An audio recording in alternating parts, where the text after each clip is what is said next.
Coming up on this edition of PTR Radio, we talk zombie movies, zombies for real, political stories, Disney Adventure Park changes, our double feature patented movie review, and debt collectors seeking to ruin your cell phones. All that plus much, much more coming up in this episode of PTR Radio.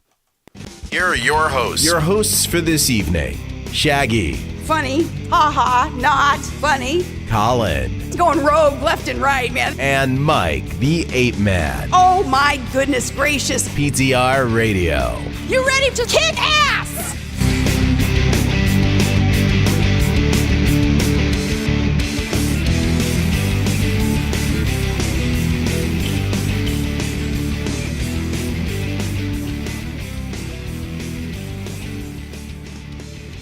Good evening, everybody. Welcome to PTR Radio here on the fabulous interweb. Trying out something a little bit different for the opening. Taking some lessons learned from the rest of the internet. Again, if you're interested, our website, ptrradio.com. As always, get in touch with the show through Twitter or Facebook, PTR Radio, both on there. And call into the show, 877-787-8822. We're ready to believe you. Borrowing from a famous movie. All right. As we said, lots of topics to cover. But first, let's do a little bit of catch up. It has been a couple weeks since we've been on the air. Colin, what's been going on? Vacation. Vacation? I'm just waiting for vacation. Oh, you're waiting. I thought maybe, waiting for. Just eagerly anticipating? I have a little I have grid paper. Yeah. I create a checklist. There's not many checks left to check. All right. Well, that's always good. I have not burned anything else down. You haven't, but I tell you what, that is good. I'm glad you haven't burned anything else down. That was one of our most viewed pictures in the last couple weeks, was Colin's attempt at arson at his parents' house, burning the house down with a smoker. So if you haven't seen that, check out our Facebook page, because that is something amazing. So I do have more updates for that. Good. So I was talking to the company that made the smoker. Yeah. Which was Masterbuilt. Mm-hmm. If you want to buy a smoker, buy Masterbuilt, as you'll learn. Because the original one did have a slight misalignment between the sheet metal on the inside and the outside, and so one of the vents wasn't sliding correctly. Okay. And so originally I was going, they asked me to send the top of the smoker back so that their quality control people could take a look at it and try to figure out what happened. Because apparently no one had ever seen this before. Reasonable step. So after I destroyed the smoker, but the top is still okay. Mm-hmm. So I emailed them back and say, okay, yes, I do have the original box, as you asked me, so I can send it back to you. However, due to my own stupidity, I've actually destroyed the bottom of the smoker, but the top's okay. I can still send it back to you if you want it. Mm-hmm. And their response was, no, they don't need it back. But if I want to buy another Masterbuilt smoker, you have to sign a waiver first, saying you understand how fire works. Then I could call them, because they have like this list of smokers they have too many in stock of. Okay. And they could give me a discount on one of those. Or if I just bought my own, then send the receipt to them, and they would send me back an accessory of my choice. Oh, like, okay. Rib racks, a cover, that kind of stuff, right? Yeah. So I went ahead and bought, because I didn't want any old smoker. I wanted the same. No, you don't want just any old smoker. I wanted the same propane with thermostat thing. I mean, if you're going to burn down your house, you have to have just the right kind of smoker. So, but I did decide to get the slightly larger one. Oh, of course, bigger fire. So, so I got the new smoker. Does this one require like a 100-pound propane tank, No, so that you propane. can do it right the first time? But so I sent them the receipt from Amazon, because I bought this one from Amazon. Yeah. Instead of Lowe's. And said, and I'll take a cover, because I had a cover for the old one, but the bigger one needs a bigger I cover. thought you were going to say, but I burned it. So I needed a cover for the bigger smoker. Uh-huh. They were happy to send it to me. Yeah. So 2 days later, I get a call from my dad, because I ship everything to my parents' house, because things that get shipped to my house tend to disappear. Yeah. Also, most of my good stuff is at my parents' house. my TV, my Xbox, etc. So I get a call from my dad going, "Did you buy another smoker?" Oh no. So yeah, another smoker was delivered along with the cover.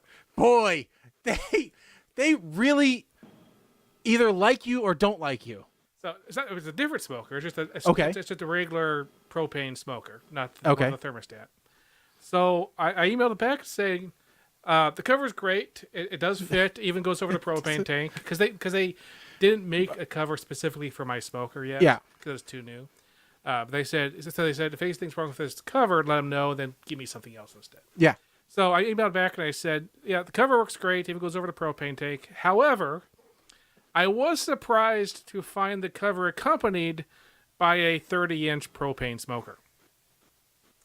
To which I get the reply back, well, so they checked the original order and she didn't make the mistake of accidentally sending me a smoker. They asked for a copy of the shipping label so they could make sure that it wasn't supposed to be somebody else's smoker that somehow got accidentally delivered to me. And I looked at the shipping label. The shipping label says that the smoker weighs 1.78 pounds. So apparently it was a second label for a cover that somehow got stuck to a smoker. And then they told me that because the smoker has already been shipped out, if they had me send it back to them, they would only have to scrap it for parts anyway.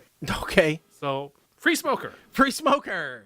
or brother-in-law's free smoker. Oh, okay. I was going to say, if you need a place to offload the no. smoker, I can supply a place to put the smoker. I can always use a smoker. He took it for its maiden smoke yesterday. Was very happy, but yeah. Maiden no, I smoke. I don't personally need two smokers. I already have one burnt smoker and one working smoker. I think in the biz they call that charred. Maybe you have a smoker with a great bark on it. How about that? You know.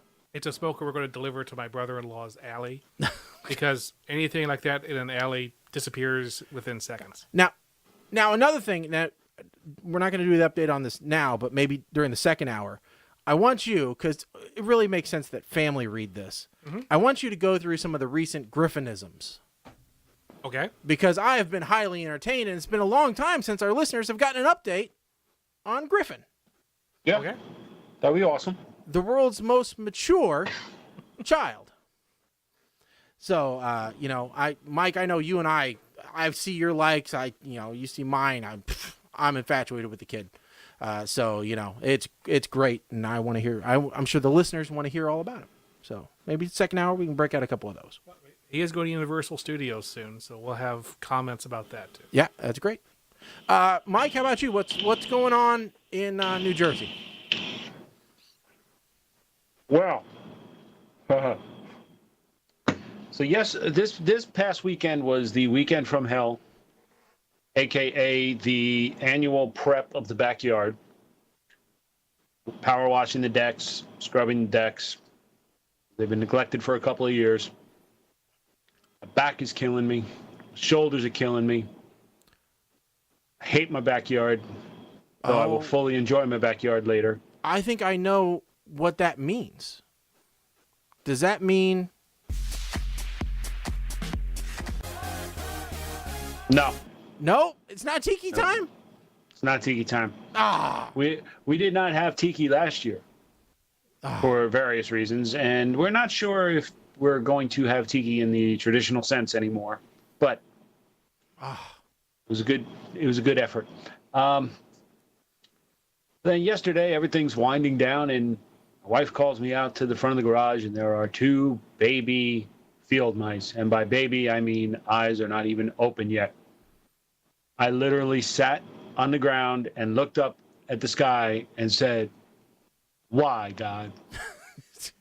I thought Why? maybe you were wishing for a hawk to come down. Oh, not while we were standing there. Okay. No. I was traumatized. I'm still traumatized from seeing the near miss of the hawk trying to get a bunny. I'll get to this in my update, but I was at I was doing my thing and out of town, and I was in a hotel and there was nothing on, so I was watching The Proposal I don't know if you guys remember that movie, Ryan Reynolds film. But at one point, it's the morning. Yes. At one point, an eagle comes and picks up a dog. Yes. So we put my wife is trying to give I mix up a half strength batch of G2, which is light Gatorade.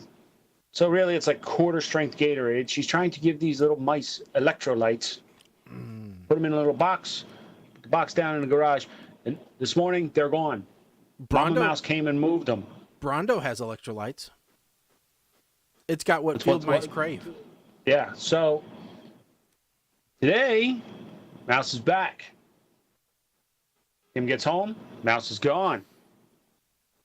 Then just before the show, Mouse is back. This is not funny anymore. Well, in the least. If it makes you feel any good, any better, there's a debate on whether in the backyard we have a chipmunk or a ground squirrel. So, you know. What's a ground squirrel? I don't know.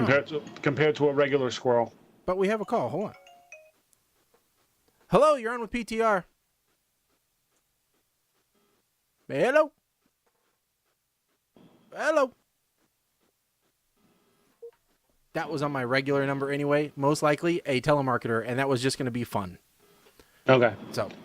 So now I have set up a trail cam in the garage to watch the mouse. So if the mouse disappears, we can see whether the mama is taking them into the garage or bringing them out of the garage. But this. Really? So you're saying that there may be more additions to the menagerie? Oh, hell no. Field mice? Hell no. So, do these animals in your backyard? Yes. Do they have stripes on their heads? I don't know. I'd see them for the split second I saw it for the split second when it was going from the gutter extension tube to underneath the deck, running like hell away from the dog. I'm going to say it's almost definitely a ground squirrel. Yeah. Because chipmunks aren't really that All common. I know is it wasn't singing any song. You know, and there wasn't anyone named David looking for it. So I'm going to assume ground squirrel. So, but so anything else, Mike? You know, other than your new pets, new mice, They're not mice friends. They are not pets. They are not pets. Let's make that perfectly clear. Okay. I'm trying to think. Since the last show, anything else? I got to say, your thing about the wildcat was one of the funniest things I've seen you do. Oh yeah, well. For those who don't know what Colin is speaking of, that means you don't follow me on Facebook, and that's your problem. But in New Jersey, a family got trapped in the bathroom of their house because a wildcat got in. I forget what kind it was, and trapped them in their house. And I shared it, and I said that would not happen here at Butterstown. We would not be trapped in the bathroom because my wife would be running around trying to hug it and scream, "Come here, let me love you, damn it! Come here!" like she does to some of the cats here and at the shelter. She picks up a couple of the cats, and the cats are like, "Ah," and she's like, "Shut up, let me love you." Yeah, I mean, you know, we all know the type. Look at that squirrely. Now I have a cute little squirrely really do pet and love and cherish and squeeze. Yeah, like that. So, but no, I mean, I'm trying to think. I know other stuff has happened, but I don't remember of anything of significance worth bringing to the show. So, Shaggy, what has happened with you? well, I had a big, for those of you that follow our Instagram, you may have seen I had a big outing, 3-day conference that I had to do. I did the AV for it. And let me tell you, that sucked. It looks great in pictures, don't get me wrong. But I have never been so nervous and stressed out in all my life. Because what I was doing was for the Lutheran Church, and they had a bishop selection. So every little thing gets nitpicked, and things that wouldn't have been a big deal become huge issues.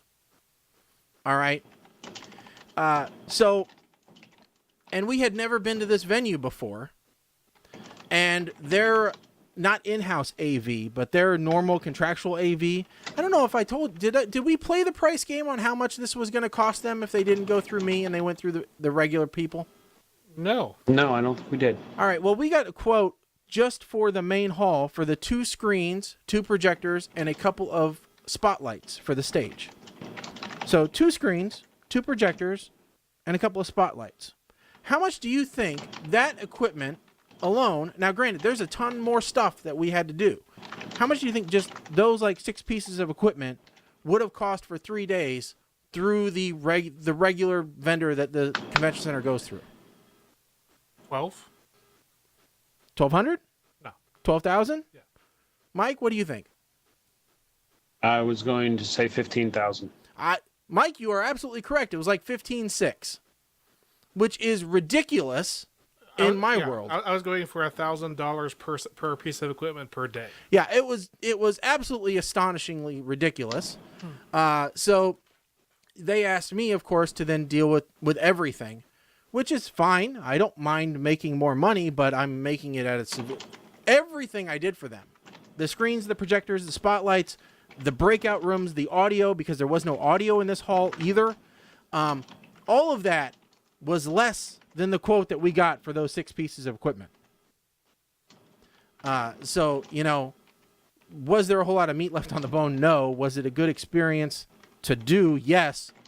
But I've already told them, hey, listen, I don't want to do that in this venue ever again because it sucked. And not only that, but when I was told, hey, it's a bishop selection, I was also told, oh, don't worry. We think it's going to go pretty quick. There's 4 different rounds of the election, but if somebody gets elected the first time, then they throw away the other 3.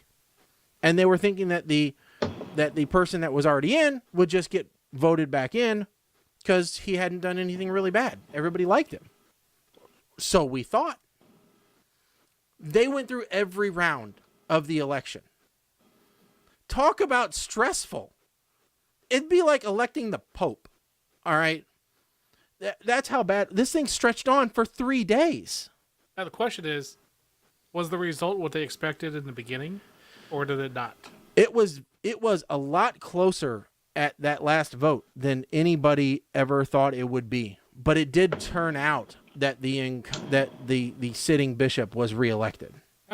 Which is cool. I like the guy, and that's who I go through for a lot of the arrangements and stuff. So, I mean, did I kind of have a dog in the fight? Well, yeah, I guess I did, because, I want to keep the guy I already know and I'm working with, but it just went on a lot longer than anybody ever thought it would. And what was really strange was, so here's the way the process works. All right. They do the first vote, and it is a paper ballot. You can either choose from the guy who is already there, or you can write in a candidate. All right. Now, from that vote, if you choose, anyone that is either written in or selected has to have 70% of the vote to win. That's how they do it. All right. If one person doesn't have 70% of the vote, then they take the top 7. All right. The top 7 people, and they then go and they then start this runoff process. Uh-huh. All right. So they announce the top 7, and then they say, okay, you have now 5 hours from right now to withdraw. If you were nominated and you didn't want to be, or you don't think you want to go in, whatever. All right. And to pull 7 people out of that list, like one of the 7 only got 3 votes. So that tells you that there wasn't a huge pool here to begin with. Yeah. All right. Now, 2 of the people in the 7, because all of them then have to do bio sheets and then do a little small presentation about how they would be at Bishop, what their plans would be. None of them had a clue because none of them were expecting to be nominated. According to them, 2 of them gave a speech saying, listen, I'm only here because I didn't make it the deadline to withdraw my name. And one of those guys made it all the way through to the one-on-one runoff at the end. Because they progressively got, the pool got smaller and smaller and smaller. It was 7, then it was 5, then it was 3, then it was just the bottom 2. Yeah. At that point, you're So like... a guy who said, I didn't even want the job, I just didn't do the paperwork, almost was the bishop. Oh, Lord. All right? Now, that was... So, you can imagine, when there was a little bit of feedback from the monitors, that people were a little testy. You know? So, that was... But, I mean, if you look at the pictures, that's, you know, that you can see kind of what I did. That was a lot of what I did. You know, so that was a ton of my time. And then it was putting everything back together here. I am sure that the confidence stand worked well. Mm-hmm. But that picture just made me... I got the shivers every time I looked at it. I'm sure it was very sturdy, but the angle you took the picture at... Yeah. Just made... I was like, oh, my God. It very deceptively was... It looked unstable. Oh, no, it was super stable. That was just the picture then, you know, not showing what it really was. Because it was rock solid. And that was... I'm sure. That was the second version of the confidence monitor stand. I did build one. I ended up building 2 because the first one I built was too small. And it was not going to work. So, in fact, that confidence monitor that you're looking at there in that picture, that's what's hanging on the wall, and we're looking at you on right now, Mike. That's our new studio television. So, I have a question. Yep. The Instagram for PTR Radio. Yep. Where would anybody find such a thing? Well, it's not on our website. Yeah. But I all just you have to found do that is look for PTR Radio on Instagram. Okay. We made it super simple to find. All you have to do is PTR Radio because, well, there's not that many. Funny enough, Political Talk Radio doesn't have an Instagram account, so we didn't have to compete with them there. Yeah, okay. But yeah, and Instagram's one of those weird things where you can really only look at it on your phone. And you can only upload from your phone. In addition to that, we did get, in addition to that thing on the to the studio, we also got another little toy. And Mike, I know you got the VR headset, didn't you? Yes. What do you think? I have only messed around with it once. Oh. Trippy as hell. Oh, I love mine. I absolutely love mine. I was kicking myself because since I've gotten it, there have been 2 Netflix shows that I have been released, the new seasons. That's House of Cards and Orange is the New Black. And I didn't watch either one on the VR headset. Yeah. I haven't watched. I've thought about possibly maybe I'll try it for the next review. Now, the one thing that I did notice was I could not get mine to focus. And I don't know if it's just my eyes or my screen was not clean or what, but I could not get mine to completely focus. I didn't have a problem with mine. You know, and I had to take my contacts out at one point and put my glasses on just because my eyes were bugging me for another reason. And, you know, I didn't have any problem both with contacts, without contacts, getting mine to focus. But, you know, it could just be, you know, my eyes are horrible. So getting it, you know, an inch from your face and then focusing is not a big deal for me. I don't know. But, you know, I have played it quite a bit. And to tell you what, other than the strap, sometimes I have to get it kind of tight to stay on. There's no eye strain or anything there. You know, sometimes I do, you know, because like I said, the strap is a little tight, so that causes an issue. But I think it's a lot of fun. I did a couple of roller coasters on it, which were ridiculous. When they tell you when you put on the VR headset, sit down, they are not kidding. I don't know how anybody could stand up and be on one of those things. You can stand up with one of the real VR headsets because they run at a much higher frame rate. and have much better motion sensors in them. Well, this is just because on like the roller coaster ride, for example, you're moving all around and you're in it, and I could feel myself, Right. my body shifting because my brain was tricking it, going, "Hey, Yes. you're on this thing." I'm just saying with the Oculus Rift. those you're supposed to stand. Yeah. And I mean, for like the Facebook stuff like that, you can stand and you can look around, and I don't have a problem with that. But when you're playing one of these games or you're on the roller coaster or something like that, you want to be sitting down. Yeah. You don't want to be standing up because you're going to either run into something or you're going to fall. But I thought that they were great. Well, yeah, and the intro actually was really cool. But I did notice that, despite my thoughts, I was not facing the same direction I was when I put them on. Yeah. So You totally get moved around. Yeah, I like to sit in my office chair, pushed a little bit away from the desk. That way I have free movement. Which is what I did. But here's my other question though. When you got the bundle of extras, right? You could pick either the gaming or the entertainment. Right. Yeah. Apps. Which one did you pick? I picked the entertainment one because I don't really. Okay. I wasn't doing a whole lot of gaming. Did you? When I picked the entertainment one of the things in there was the Hunger Games movie. And that never installed in my library. Huh.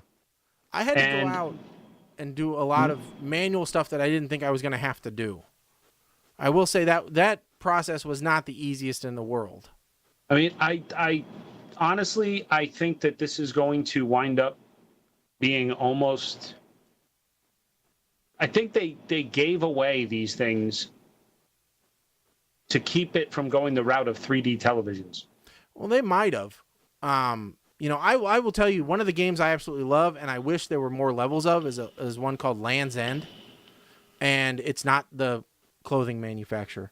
It's a cool little. It is a fully immersive game.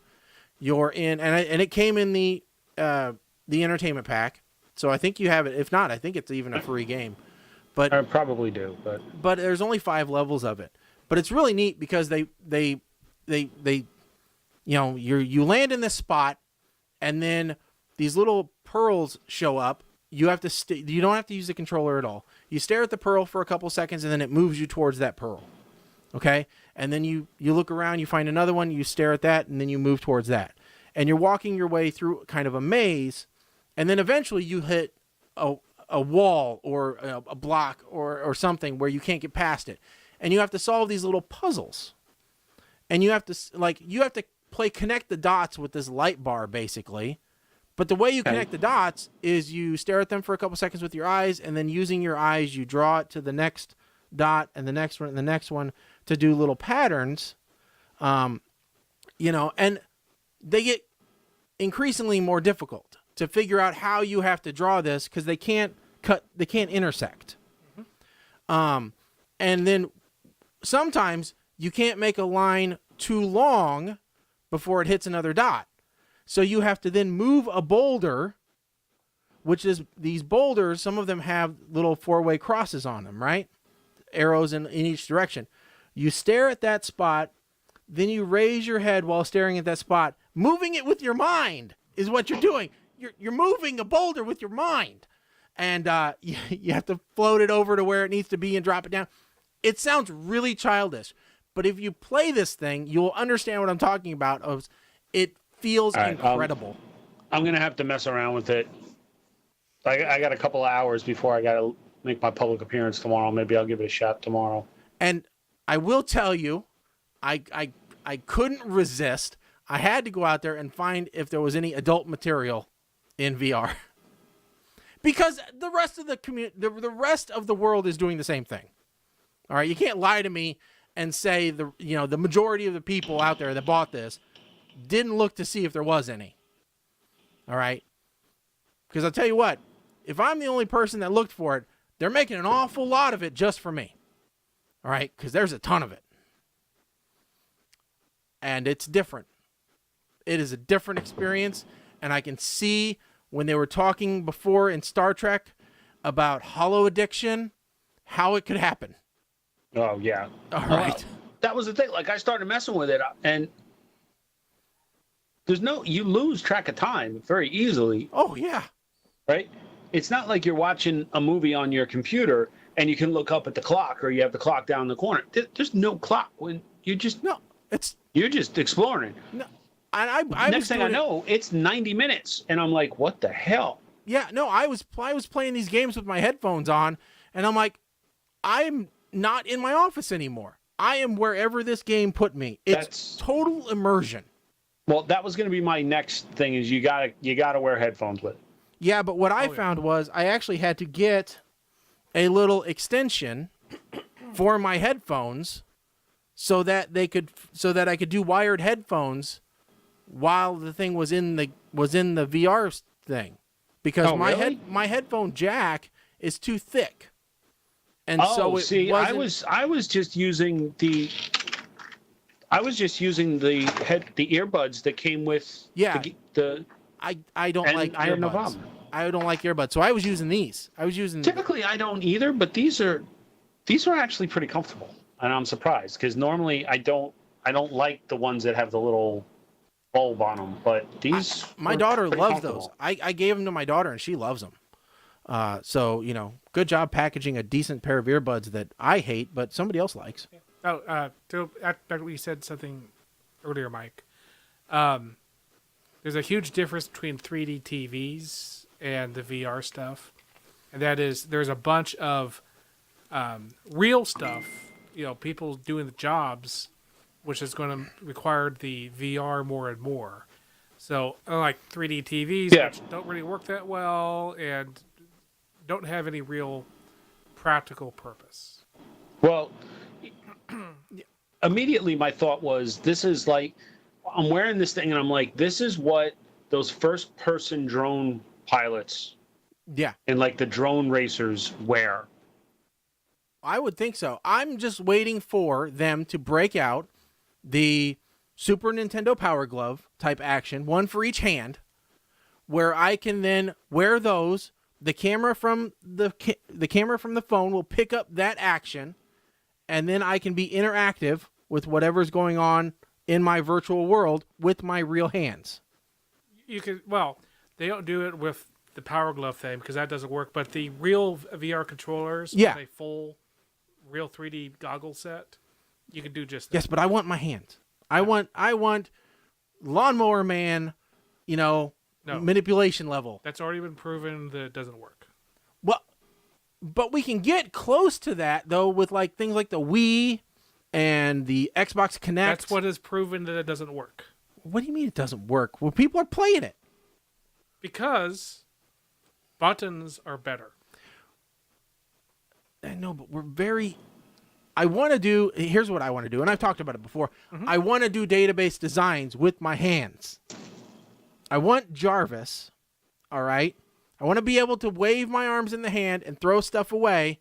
The only way that works is to have full VR, and then the full VR could just create the database for you. Well,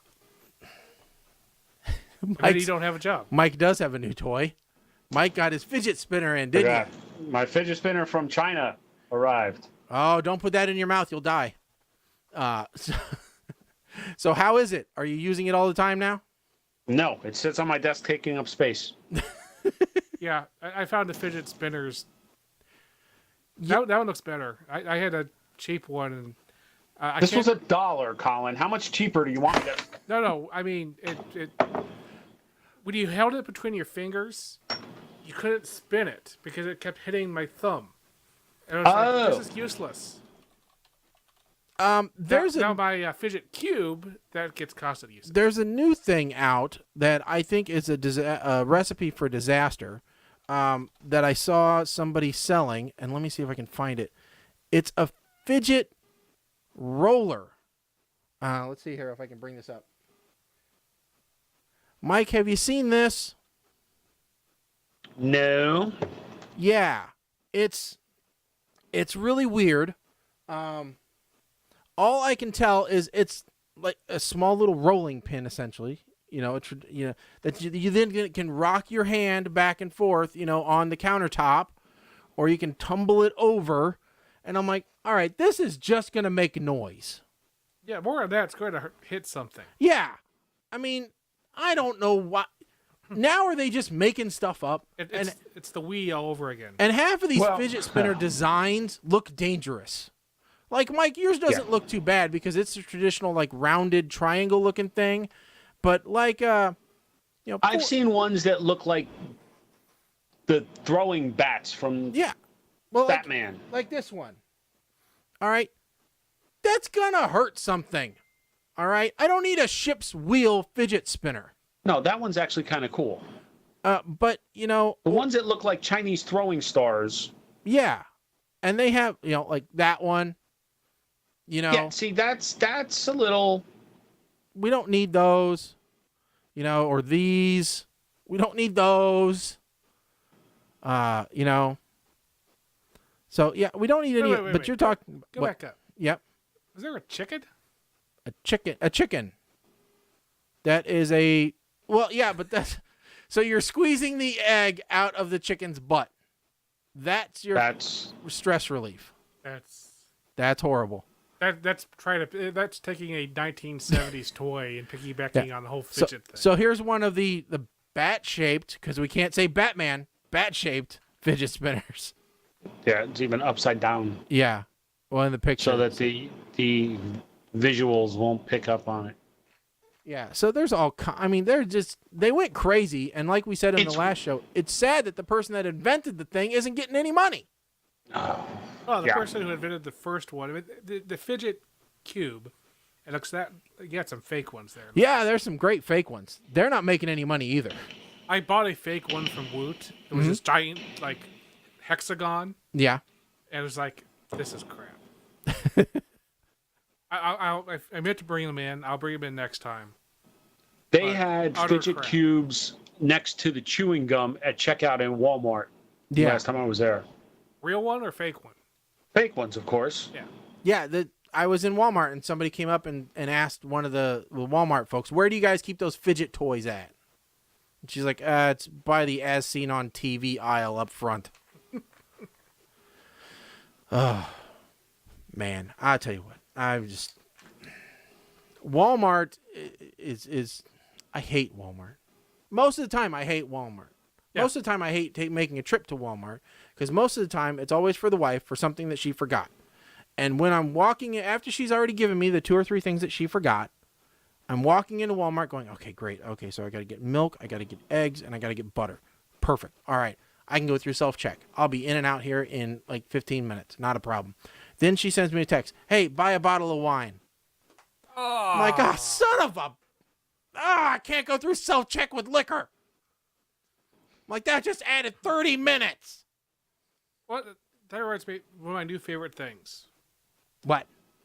The click and buy app for Sam's Club. Yeah.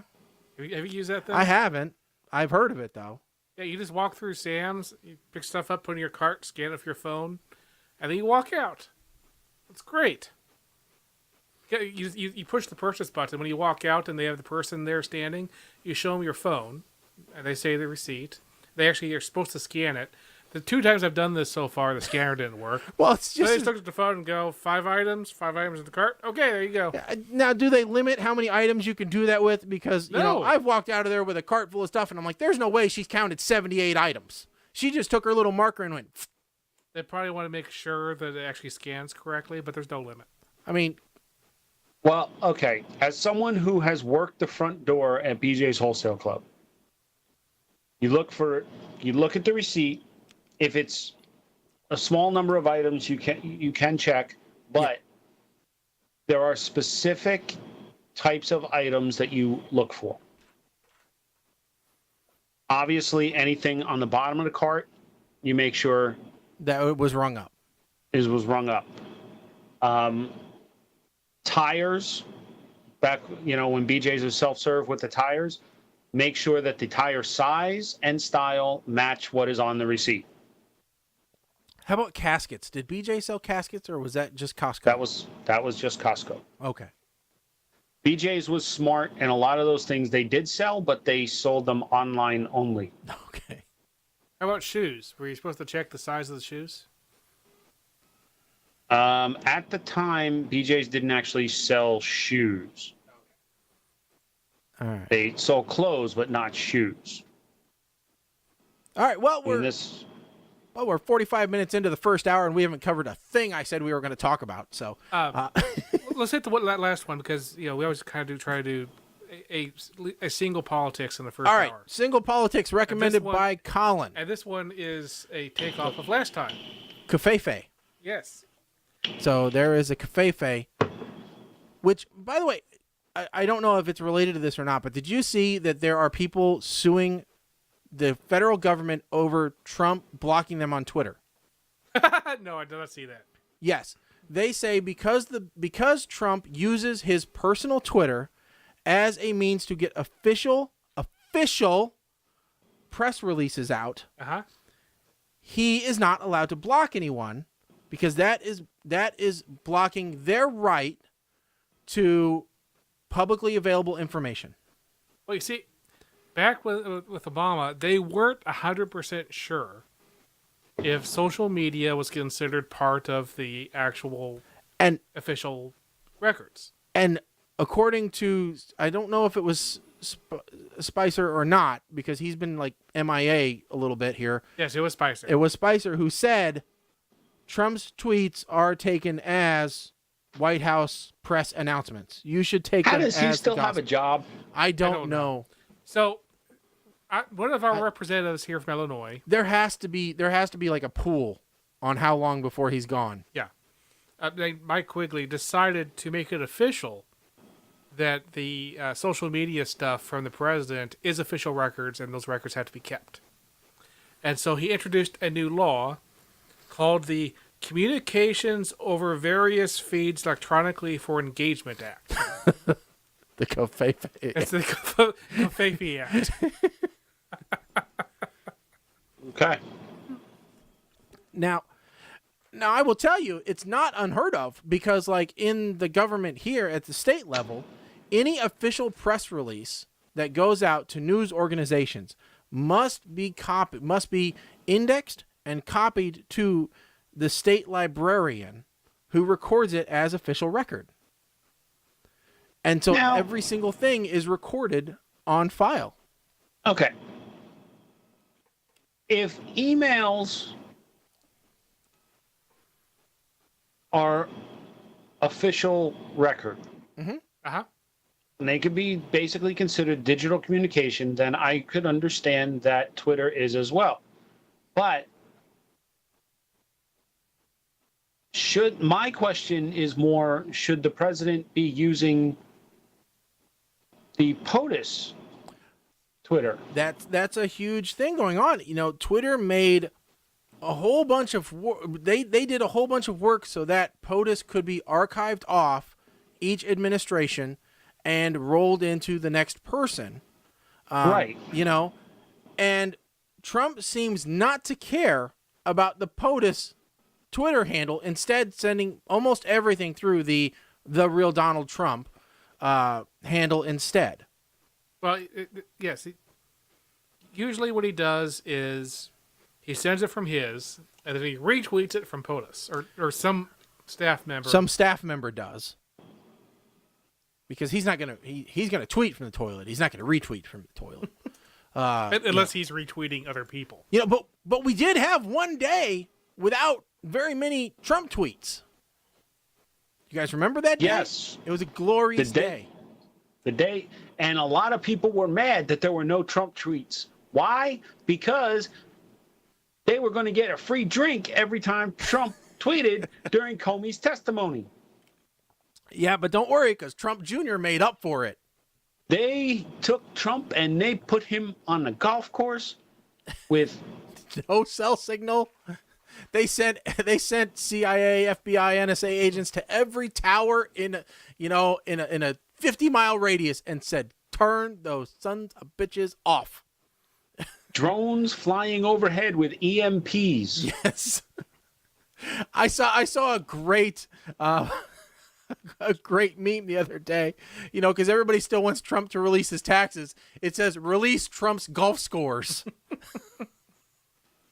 Man, listen, I got to tell you something. This, from what I heard and what I've read,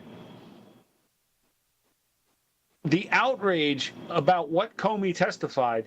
Look, he's in a no-win situation. Here's the thing. Yeah.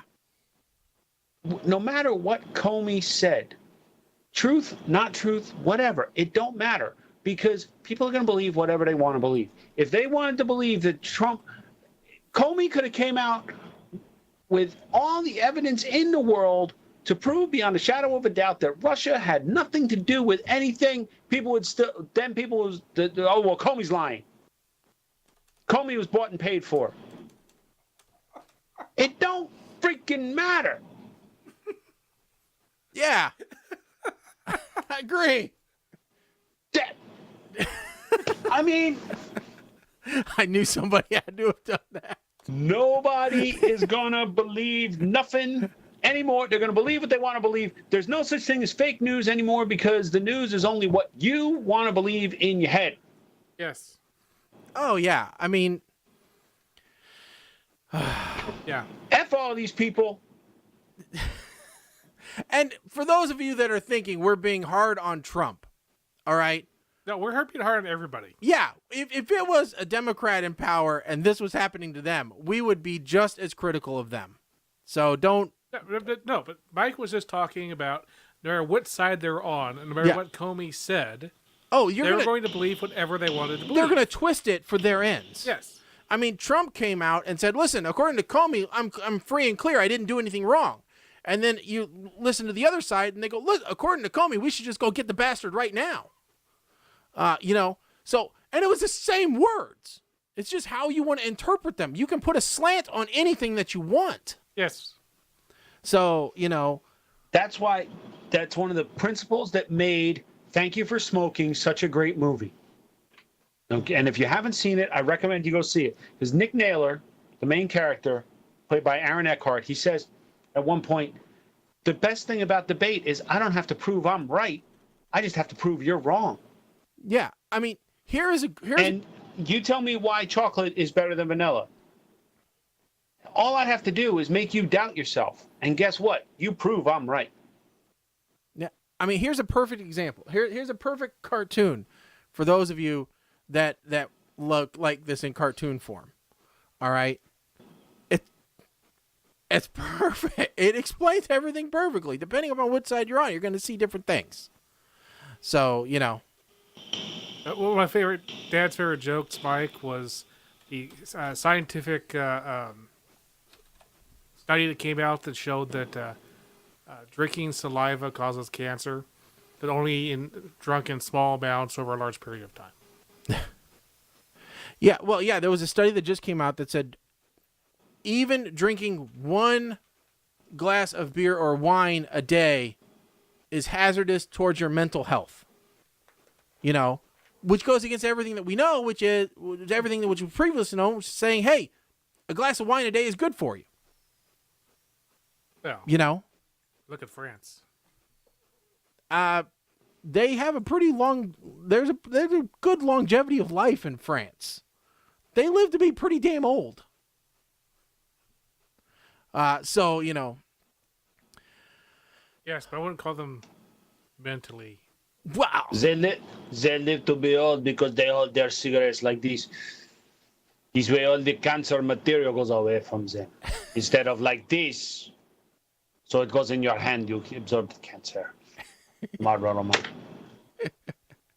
Now decided I said that this is a joke, but it really has no basis in facts. Let's move on. So, but no, yeah, there's this lawsuit against him because he blocked several people on Twitter, and they're saying, listen, you can't do that. When you're the president, you don't get to pick and choose who can see your stuff. Yes. And so it'll end up going up to the damn the Supreme Court's gonna have to rule on more crap than they ever had to before. All right, because I guess another court knocked down his second version of the ban of the travel ban. I am waiting to see what Trump's response is to the vote that happened in Puerto Rico. That vote's messed up. Which one was that? I guess I'm out of the loop on this one. They voted for statehood. Well, So now it's got to go to. Well, yeah, it was the lowest turnout of any election that they've had on record in recent history, but the vote was for statehood. Like 98% or something. Now- humongous like Yeah. Okay, But, so now it's got to go. Now it's got to go to Congress, and Congress has to decide if Puerto Rico is going to become the 51st state. see now. I saw. They are in debt worse than Greece, for Christ's sakes. Okay, you could buy them for $2 and a pack of smokes. I guess. Cheap. I guess I am so cynical about everything that I see on Facebook that certain people post that I just naturally assumed when I saw a post that said, don't let your legislators create a 51st state and inherit more problems, knock down the snowflake liberals' agenda by saying no to this initiative. I just assumed that it was more Alex Jones conspiracy theory crap that had no basis in reality. No, Puerto Rico is like 3.8 billion in debt, I think. You're Country talking is to broke. two people from Illinois. Yeah, Okay. get in line. Come on, you're not even close. For God's sakes, can't you get a pension system? The They probably at residents, least have a budget. the residents are citizens, but they can't vote, which makes me wonder why Hillary wasn't pushing for this, because, well, I will make you a state, and then you vote for me. Oh God, they're only $70 billion in the hole, according to this recent poll. 70 billion. 70 Okay. billion. Ha! So Don't even bother complaining till you're at least 200 billion in the hole.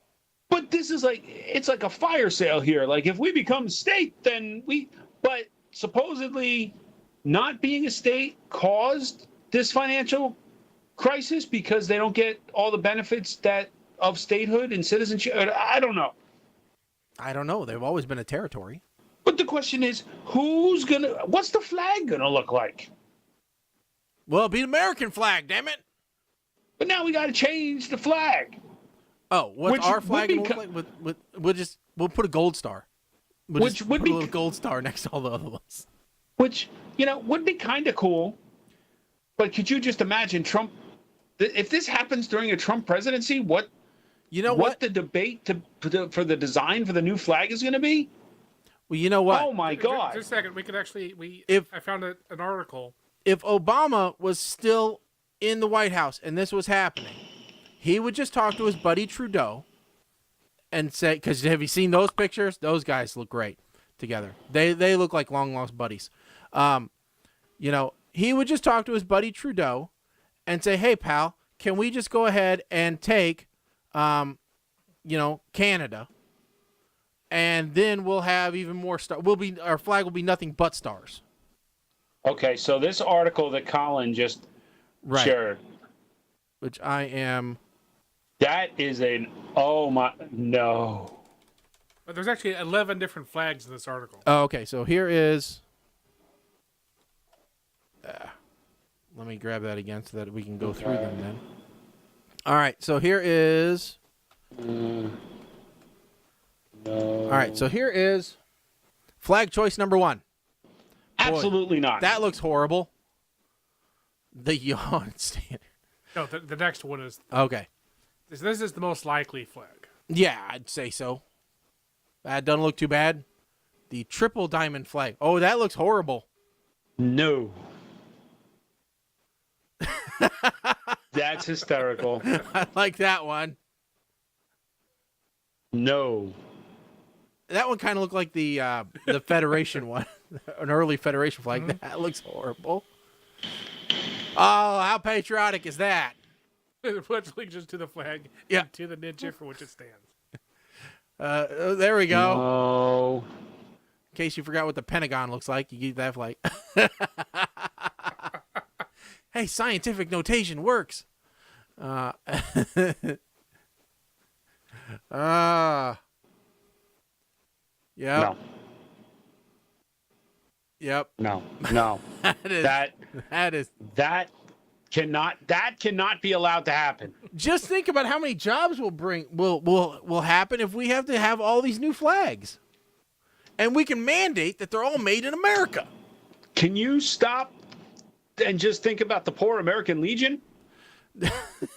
Disposing of all of the old flags? Well, there's a lot of flags to be disposed of. according to Trump, global warming isn't a thing, but maybe by burning all these flags, we can create it. Oh, that's right. You got to burn them. I forgot about that. Yes. What do you think? They get Dear- buried at sea? No, I just forgot that they were supposed to be burned. And dear sweet God, this whole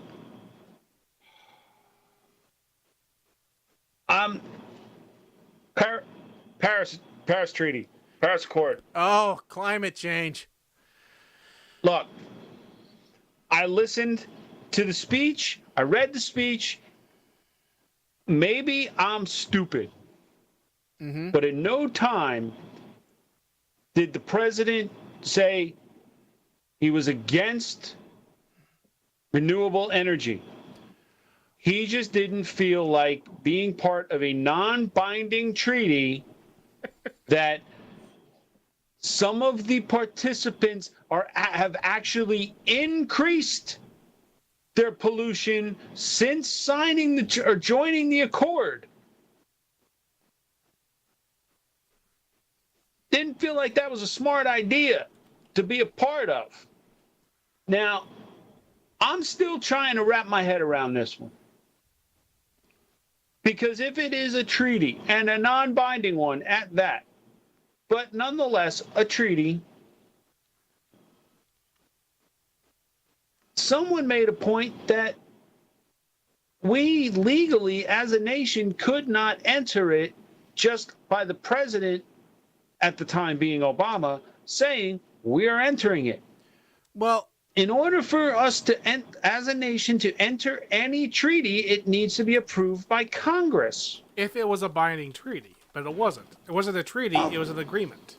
So it's an agreement that nobody is following. Right. Nobody had to follow it. So by the president saying we are pulling out of the agreement,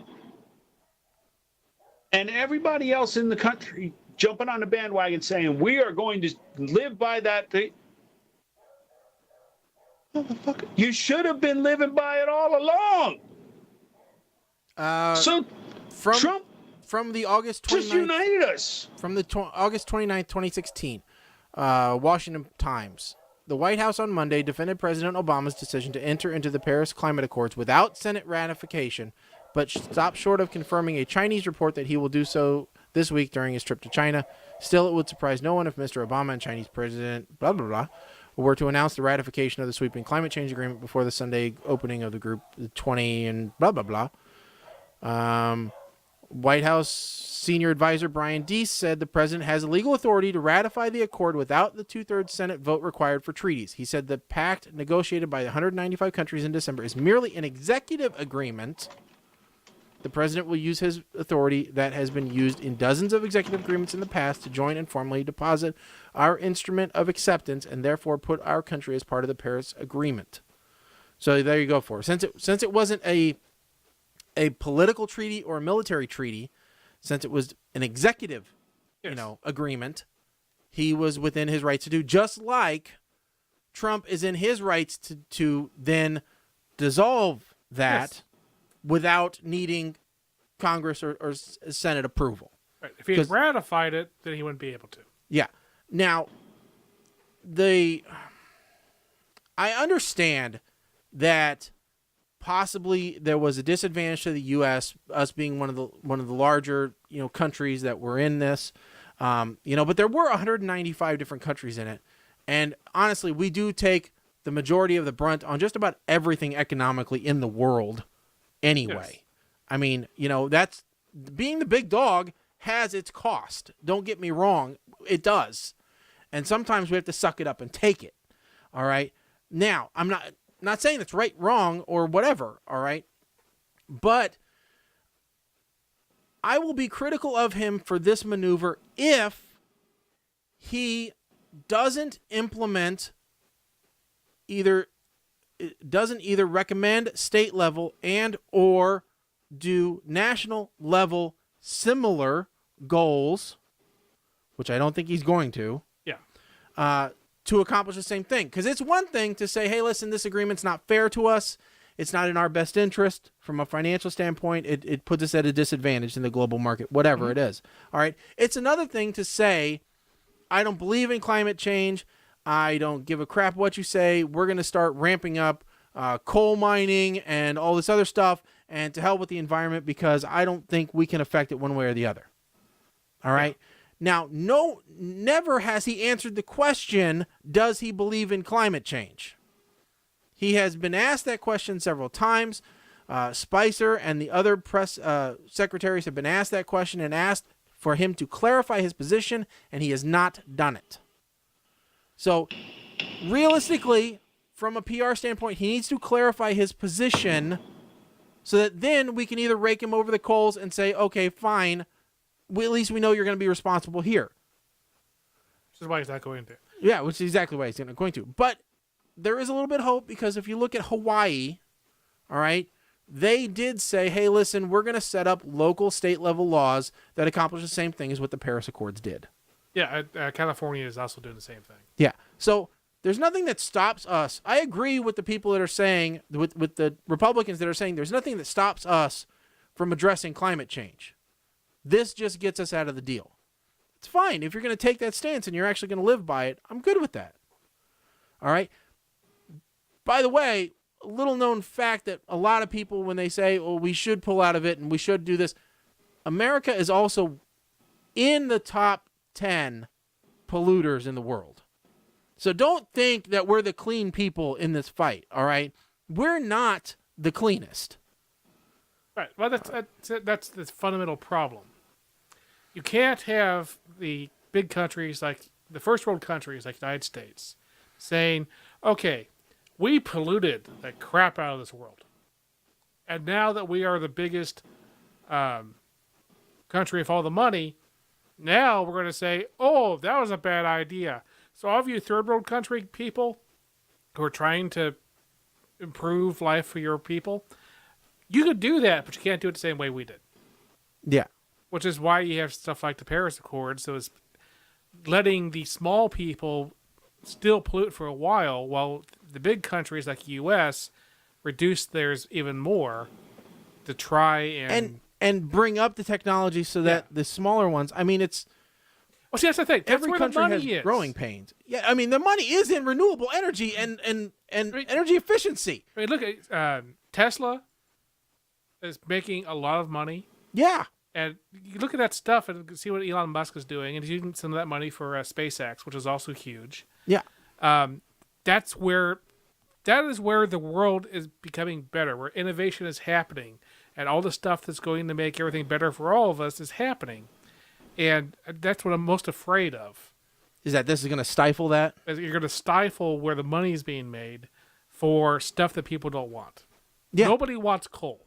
Well, and natural gas is cheaper than coal, so nobody wants it. So what's the point of talking? There are several coal lobbies that say, listen, Trump says this is going to bring in like 3 million jobs. There's no way that's going to happen because just like every other industry, we've automated everything. Yes. So, you have to find other ways. You have to find other methods of getting jobs. And not every job is going to be computers and everything, which is why I don't remember who I was looking, but I was looking at a politician of all people that actually, seemed to make sense and said, we need to focus right now on educating people in the way of vocational training and getting people trained for the jobs that actually exist. Because there is, as Mike Rowe says, a skills gap. And I wish I could remember what politician I was looking at because I'm like, finally, somebody who actually gets it. Okay, anything else we need to get to in the next half hour? No. I don't think so. Well, nothing. Not that we have to get to. I'm just saying, let's get off politics. Yeah, let's get off politics. All right, so let's move along. I'd say we have half an hour before we talk about movies. Oh, yeah, and we got some good ones coming up, folks. We've got the two that we have for tonight are Mindhorn and Hello, My Name is Doris. All right. You know what? We were going to talk about this last time. I know Mike's a little bit hesitant to talk about it, but I will say none of us are interested in these whatsoever, but I think it is a comical trend right now that we should look at. Man rompers. Or romp hymns, or as I call them, onesies for adults, because that's sure what they look like. These are, oh, God. You know, I have a 3-year-old, a 4-year-old, a 3-year-old, and a 1-year-old that come to my house every day, and they don't wear stuff that's this ugly. All right? All right. The idea is this is shirt and shorts combo in one piece. So think of like a summertime boiler suit. That's kind of what this is. All right. But I found today, Get On Fleek, the website getonfleek.com, has a whole line of colorful, interesting looking romp hymns. That's what you call it, Mike? That's what I call it. Instead of rompers, romp hymns. Romp hymns. My God. In all different kinds of, colorful styles. So you can get a knockoff Dark Side of the Moon one, if you'd like. You can get... Now, I have an issue right off the bat, not just with the fashion style, but with this site. Okay. I'm seeing 12 styles on the first page. Yep. They're all pre-orders. Yes. I don't know if any of these are available currently. But I know... Pre-order. Okay, 24. They're all... Oh, what's that? Oh, let's see here. If we shop, I'm sure they've got other stuff which isn't... Let's look by popularity. That's always good. So... Let's see here. Do we have crew? Okay, so their other clothes. Average rating. Their other clothes are available for purchase right now. So I would assume it's a real legit store. Oh my God. Well, I found my favorite. Okay. I sorted by popularity. So we've got things like a giraffe riding a shark. We've got the there we go. We'll show you Mike's. This is my favorite. Mike's favorite. First cat in space. Aw, his name's Klaxons. Cute. I don't know. I'm so torn here because I got, there's pepperonis. There's cat burrito, Mike. How could you not like cat burrito? I didn't get there yet. I'm sorted different. I'm sorted by average rating. Oh yeah. See here, look. Here's cat burrito. All right, spacey cat burrito. Cats shouldn't eat burritos. But $80, Mike. $80. Yeah, that's not going to happen. That's not going to happen in my lifetime. I mean, forget the fact that it's a romper. Wait a minute. Okay, I found my new favorite. Okay. I can't wait. Oh, I think I'm going to love this one. Let's see here. Here we go. Lightning cat. Lightning cat. And I like this one here. You're a wizard, Fluffy. Ramen. Because you need to be a walking billboard for a cup of soup. Oh, yeah. So they've got a whole bunch of different ones. But I can't. These have got to be these have got to be made on demand. There's no way they have these just lying in stock. Can you imagine somebody going, "Hey, yeah, we're out of the Netflix and chill romp hymns. We need to get another order of those. All right, so running kind of low." Just one more here. Okay. This one, I believe, is on pre-order because they're waiting to see how many stars they have to print on it. Well, where is the Make America Great Again romping? That's what I want to And know. listen, I got a problem with these rompers. Another problem. Look by the legs, how they kind of swoop up like that. Yeah. I don't. No, shorts are supposed to have legs that go straight across at the hem, not tuck up near the nutsack. Well, I'm just saying. if you notice, these are obviously a Photoshop because they are of course. exactly the same on every one. They're trying to course. make them 3D-ish, but they're Yeah. failing. Especially the Now flag. I'm all about doing digital mock-ups, Yeah. right? 'Cause obviously we do that for some of the products for Butterstown, Yeah. but digital mock-ups of garments like that never go well. And I've actually seen one, like I have shared on Facebook's some of these sweatshirts. Like they find these celebrities should never wear just blank sweatshirts or t-shirts out in public. Why? Because inevitably somebody is going to use that picture as a mock-up for their product. No. Now, I saw one that was like some kind of hooded sweatshirt, and I flat out told people, go buy this. Go buy this sweatshirt because they have figured out how to print this so that the strings go behind the graphic. If you're going to do a mock-up, do it right, people. Mm-hmm. Please. Well, just saying. Mike, I found the one that you have to get. This should have been your favorite. Right there. No. Bacon. No, I'm not wearing clothes with food Bacon. all over it. I'm not doing it. I'm not doing it. I would just as soon wear the poop emoji one, which is stupid because it's just brown Yeah. with the word poop. Or no, with the poop face. Yeah, it's just got eyes. Right in the middle. That's it.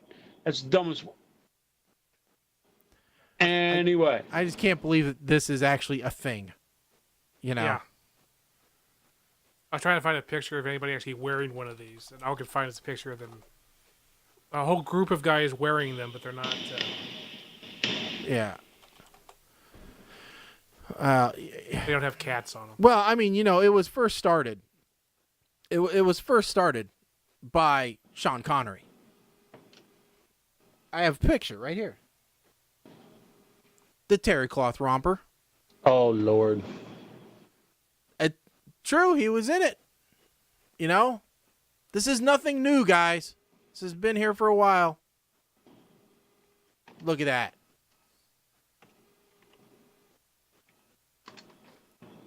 So you can't say that it's something new.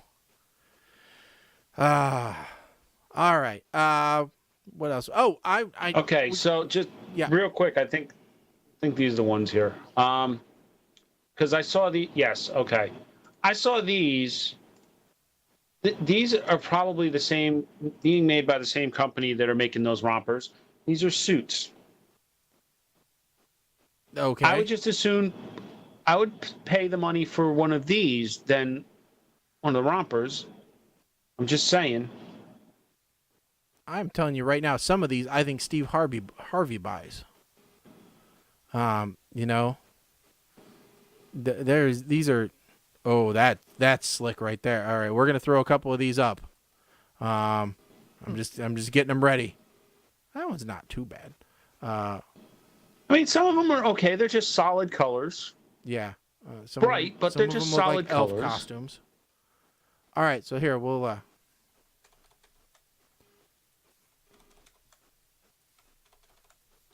Of course, the fact that these are slim fit means that there's no chance in hell any of us are ever going to be wearing them. But No. All right. So here we go. All right. So this one I could see Steve Harvey in. He's doing Family Feud and he's wearing this. Right now. I could see that being worn by a Prince tribute band. Oh yeah. All right. Here's another one. The guy from what's his name from The Fifth Element. You know, that's got the microphone. He's wearing this to a formal dinner. Ruby Rod. God. Yes, exactly. This is his outfit. This is Trump's golf outfit. Obviously, shorts. Short sleeve suit jacket. Why was that not invented earlier? This one just looks, I mean, this is the normalest look of all of them. Yeah. You know? Like you could get away with wearing that to a wedding or something. Oh, yeah. You want to stand out just a little bit, you know? Here, I just see a couple of hands and a face. I don't know what else they're trying to show us on this. That is the Duck Dynasty edition. Ah. That's the Duck Dynasty starter kit. Notice his beard is not that long. And this must just be inspired by the movie Elf? Is that what Perhaps. they're going for here? Yes. So, yeah. Now, I've seen these at Kohl's. They come in a box. Oh, I don't know. If there was one full of question marks, like the Riddler, I might look at it for my trivia nights. Just because it would be something different. Well, wait a minute. They give out prizes at your trivia nights, right? Yeah. Okay, then what about the money suit? No, not the money suit. No. For the trivia night, it's got to be question marks. It's got to be.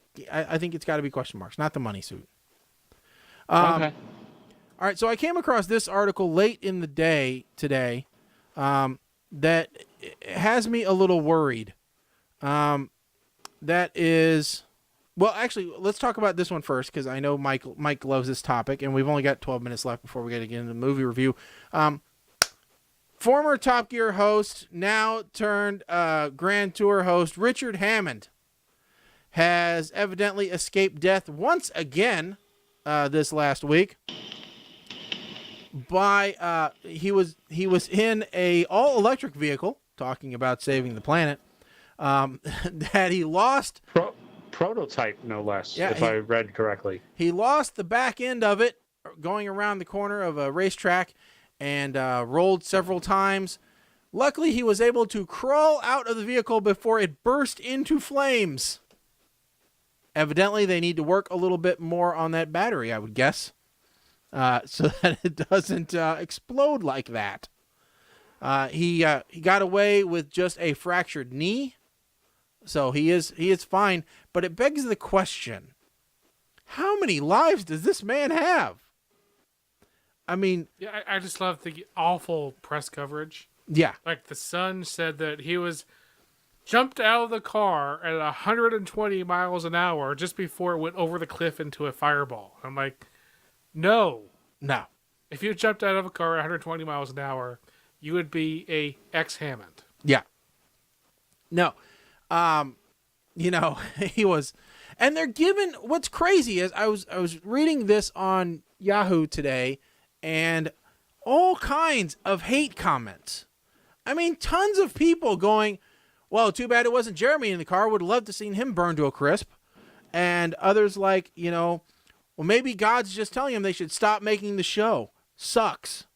Or, other ones like, serves right, those greedy bastards, and things like that. I mean, really, folks, this is what you're saying after a guy nearly died. I mean, because he really did nearly die in this thing. That car went up like crazy. I mean, you see a picture of this vehicle, and I honestly don't know how he got out and is alive because, it's amazing, the pictures of this. But he is fine. They did fly him to the hospital in Switzerland just to make sure everything would be good. But it was just, it's insane. And like I said, the comments, just people being really nasty about it. And I don't understand that because I didn't, were there things I didn't like about the Grand Tour? Sure. But overall, I thought it was a pretty good show. They got 2 more seasons left to go. So I'm looking forward to the one starting in October. Yep. I mean, I'm glad he's okay. This is the same man who survived a 300+ mile an hour rocket car rollover. Yeah, that was worse. Yeah, that was definitely worse. I mean, he had brain damage from that one. Oh yeah, he was off for a long time, and he was cutting. You know, he was in and out several times, and they weren't sure that he was going to live from that. This one, the other guys were on set, which is what makes it different. The other guys weren't on set for the previous accident. This time they were on set, and I guess it just really shook them all to the core, going, "Oh my God, we just watched our friend die," because they didn't know originally that he got out of the car. Right. Before it burst into flames. And Jeremy, in one of his comments that he made to the press, being reserved for once, going, I was looking from the top of the hill down, and our security man is much stronger than I am because he ran down there not even thinking. He goes, he goes, I was stuck in my spot. I couldn't make myself go down there and see what I was certain was a dead man, my dead friend. And people were giving him crap about saying that. I mean, that's one of the most honest statements ever. So I couldn't take all the negativity around it. I'm glad that Richard was okay. And I'm certain this will all work out well. Now, we from near death, we should also talk about a couple of deaths. Oh, yes. We should. Cool. Oh, man. Because busy 2 weeks. We had Adam West with no points awarded, which I was surprised because I had point calculations for Adam West, but no pick. Yeah. So somehow I don't know how he got in the list, but Adam West passed away. Peter Salas passed away. He was in last year. Oh, he was. Yes. Okay. And I don't know if you guys did read the note from Seth MacFarlane about Adam West? I did not. This from Seth MacFarlane's Twitter today. Family Guy has lost its mayor, and I have lost a friend. Adam West was a joy to work with and the kind of guy you always wanted to be around. His positivity, good nature, and sense of fun were undeniable, and it was always a big jolt of the best kind of energy when he walked in to record the show. He knew comedy, and he knew humanity. I am beyond fortunate to have had the privilege of working with him, and he will be profoundly missed by all of us. Thank you from the bottom of our heart for all that you have given, Mr. Mayor. You're irreplaceable. Very nice from him. There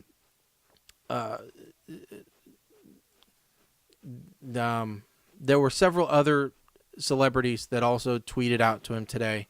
Ben Affleck being one of them, who said, basically, where was it at? I don't want to misquote him. Well, Mark Hamill said, Adam West, such a wonderful actor and so kind. I'm lucky to have worked with him and tell him how much he meant to me and millions of fans. Let's see here. I was looking for the one that he did, but I can't find it. Oh, Ben Affleck. Thank you for showing us all how it's done. That was pretty simple. But that was it. So evidently he made a pretty big impact on a lot of people. Yeah. Oh, yeah. So, but yeah, I mean, since the last show we had Peter Salas, which put Dalek 1 into the lead in the death pool. Yes. Manuel Noriega was no points. And why am I thinking that there was another one? I think there was. I can't remember though.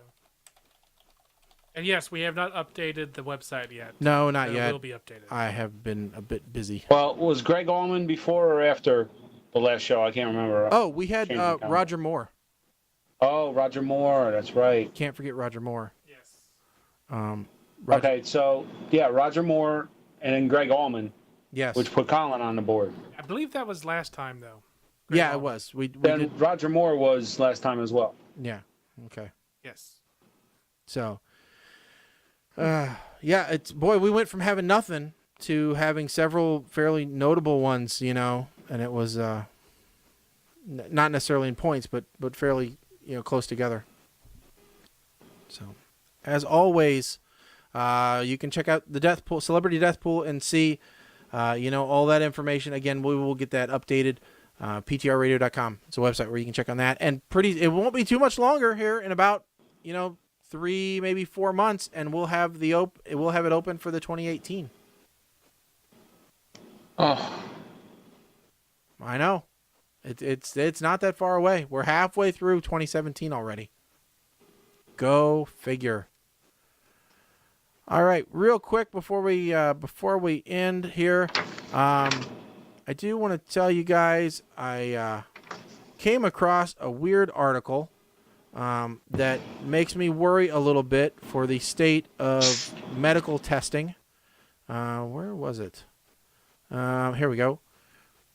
U.S. company wants to start trials in Latin America in a few months to try and reawaken the dead. No. I believe this is how several horror movies start. This is what we all wanted to see when they announced they were going to have the spinoff Fear the Walking Dead. Instead, we got drug addict kid and a bunch of characters that nobody likes, and somehow they're getting 3 seasons out of it. Yeah, the first attempts to bring people back from the dead are slated to start this year. BioQuark, a Philadelphia-based company, announced in late 2016 that they believe brain death is not irreversible. And CEO Ira Pastor has revealed they will soon be testing an unprecedented stem cell method on patients in an unidentified country in Latin America, confirming the details in the next few months. Now, what's crazy about this, because you might think, oh, well, they're going to start on, monkeys or mice or gerbils or hamsters. No. Of course not. There are no plans to test on animals. They plan to start with humans. Well, no plans to test on animals. That means Peter's all for it. Yeah. Yeah, as long as we're not hurting any bunnies, we're good to go. No, instead we're just going, no, this is, man, listen. I don't like any of it. Yeah, this is not good.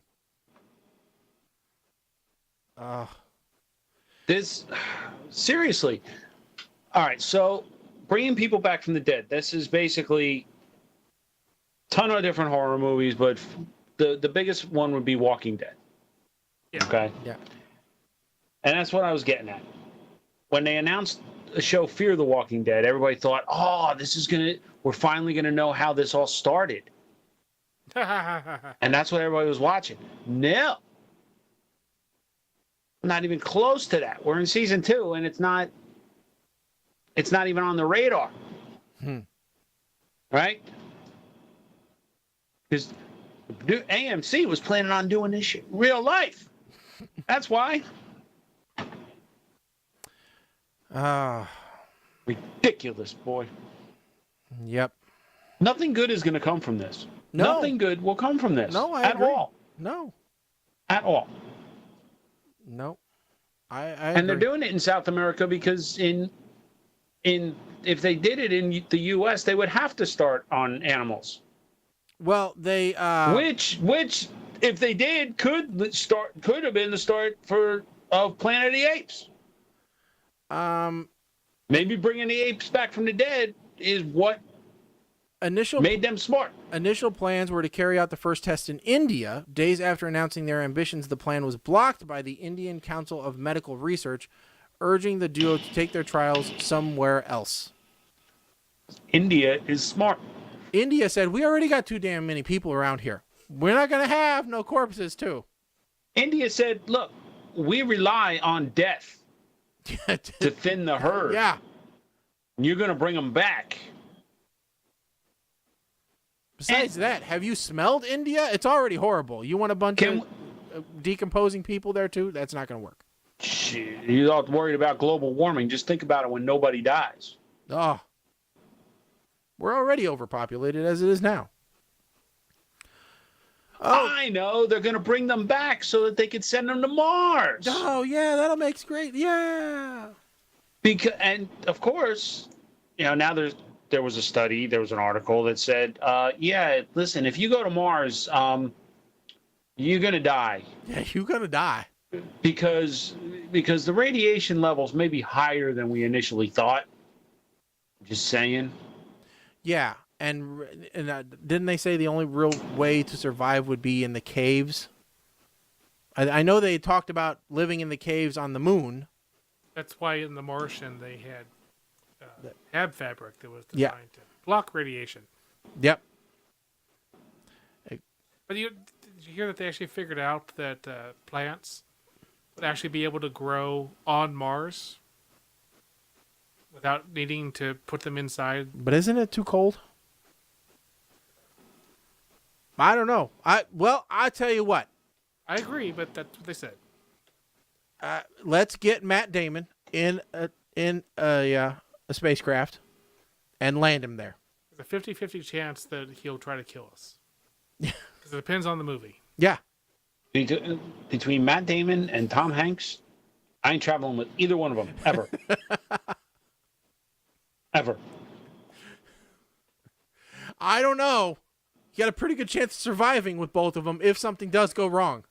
No, because they're the only... Well, Matt Damon, at least, nobody else died. He was alone. Yeah. Tom Hanks, everybody else died. Not in Castaway. He was the only one there. No, on the plane. The He was not the plane. pilot. Well, okay, yeah. Castaway, they died. Captain Phillips, pirates died, but I guess we don't care about them. Yeah. No. Don't care about pirates. Apollo 13, nobody died. No. No. They just got the clap. Greatest triumph. Yep. I believe this will be our finest hour. Joe versus the volcano. That's a good movie. Brain Cloud. Man, I love that movie. I should do a critical review of Joe versus the volcano. All right. It is time for our double feature movie review. It's a segment we do every show. We take two movies from the You Might Like or Netflix Recommends area and or Amazon, and we run them through our filter and let you know whether you should watch those movies as well. We rate them on a scale from puke to shnikes and everywhere in between. So this week up, two movies, one on Amazon Prime, one on Netflix. Hello, my name is Doris, and Mindhorn. And for once, back to the original, I wrote both my reviews out again. I'm back to doing it the right way, not infringing on Mike's excellent taste of how he does his. I am going to request Yes, that we start with Mindhorn. I'm good with that. Okay. I'm good with that. I request that I go third. Okay. Mike, you want to go first or second? I will go second. Okay. Only because I picked Mindhorn was my suggestion. I'm going to own up to this now. Okay, good, because that's going to answer like the first sentence in my review. All right. Mindhorn. Honestly, I don't remember who suggested this film, Mindhorn, but I think it far makes up for my recommendation of paramedics, regardless of what reality you live in. Mindhorn is the story of an out-of-work actor known for a 70s cop drama in England. Present day, there's an alleged killer on the loose, and he'll only talk to Detective Mindhorn. By the way, did I mention the character Mindhorn is some Steve Austin ripoff who has a bionic eye, which means he can tell when someone is lying? So I'd call him the $14.99 Special Man, if he had a cooler name. Regardless, in this film, we see that, like William Shatner, this actor is only good in his original role, which he must reprise to help the police catch the suspected killer. Along the way, we learn how Mindhorn left the series and it's the trail of destruction. Okay, well, more like success. It left in his wake. In fact, the only person who didn't benefit from Mindhorn going all Hollywood was his original agent, who now lives in a caravan and enjoys day drinking and snorting coke. The movie goes on, and we learn, though, through some of the worst acting ever, the alleged killer is really innocent, and it's really the mayor who's the bad guy. Sorry, spoiler. None of this really makes any sense, and we never really get any clue of that whole arc or what it's about. The point to the film, however, is this actor's failed after failed after failed after failed attempt to get his career back on track. Now, mind you, I like British comedy. I'm a huge fan of the IT Crowd, Doctor Who, Black's Books, and many others. This, however, fails in almost every single measure of the word comedy. Honestly, Steve Guttenberg's acting in Lava Lantula was a better representation of an out-of-work actor struggling to regain his popularity. I won't recommend this movie to anyone who liked comedy, to anyone who liked British movies, or to anyone who likes breathing. This movie out and out sucks. According to IMDb, there are people who like this film, but I have to think it's just the actor's family making them feel better. For Mindhorn, I can say without a lie that it gets a puke from me. Lord help anyone who actually likes this. All right, Mike, you're up. Oh God, and I'm going to disagree with one thing you said about William Shatner. Okay. Yes, he is known as Captain Kirk, and that was his defining role. However, Are you going to say T.J. Hooker? I was going to say he wasn't bad in T.J. Hooker, but he was the shining star in the cesspool that was Airplane 2. Okay. I don't remember it well enough to tell you yes or no. They're blinking and beeping and flashing. They're blinking and beeping and flashing. I'm all right. Okay. All right. So right off the bat, Mindhorn's doing capoeira. That's the fighting style you choose. It's a bad omen. That's it. And is it? I'm just curious. Is this supposed to be a parody of what Over the Hill actors that have fallen from grace are like, or is this like what they're really like? I don't know. And then I started questioning if this movie was based on the life of Bruce Willis.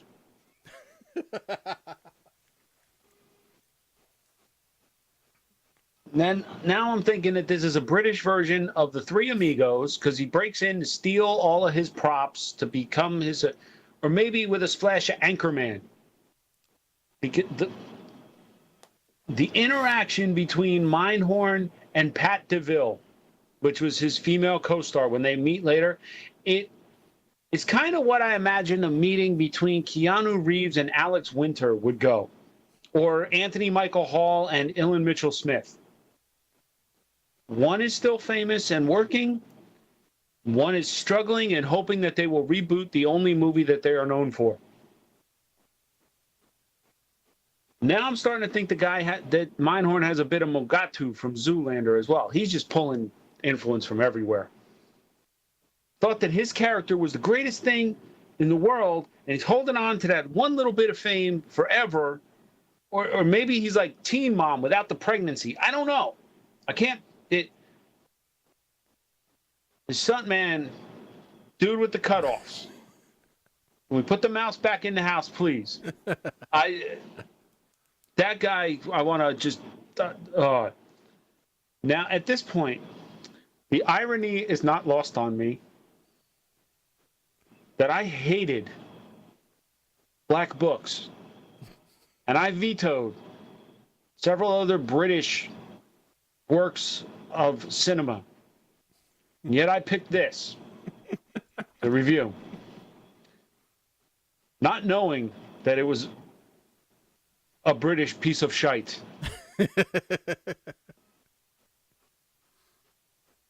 Nobody thinks to check the tape before they play it on the news.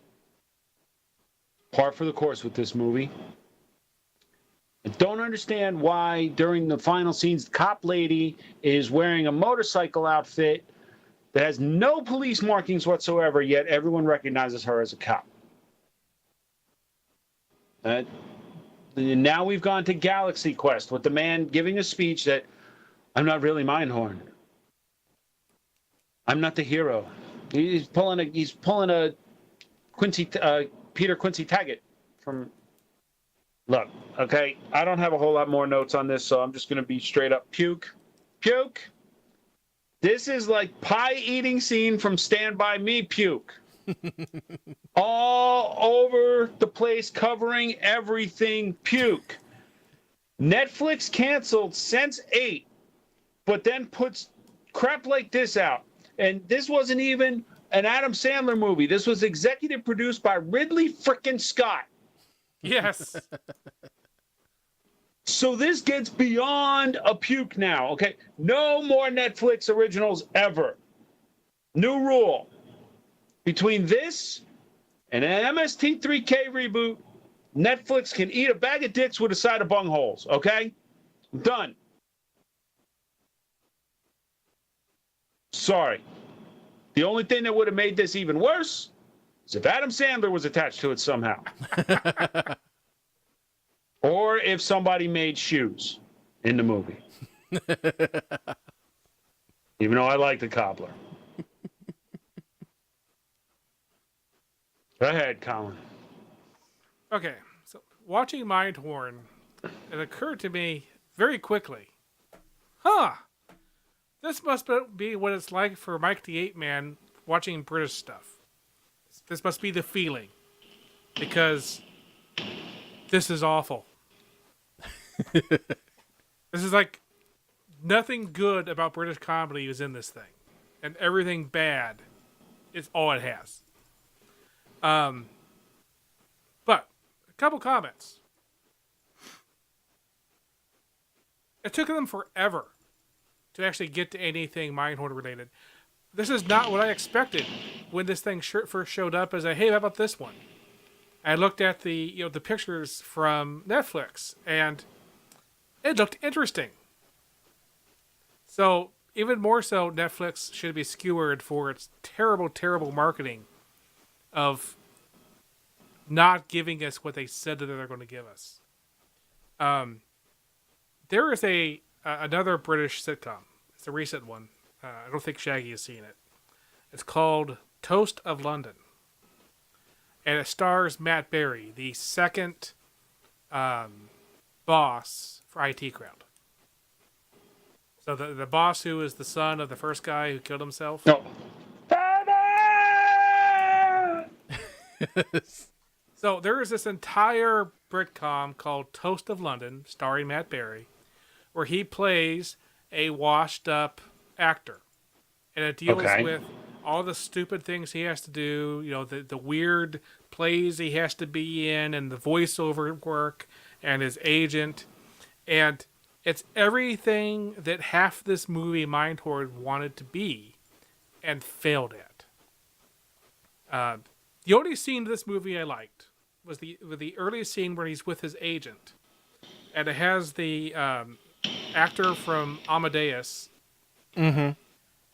making fun of him, listening to him talk, That part was the only humorous part of the entire movie as far as I was concerned. I will give this a puke. However, I did realize something. This movie could have been salvageable. I want to know what you two think.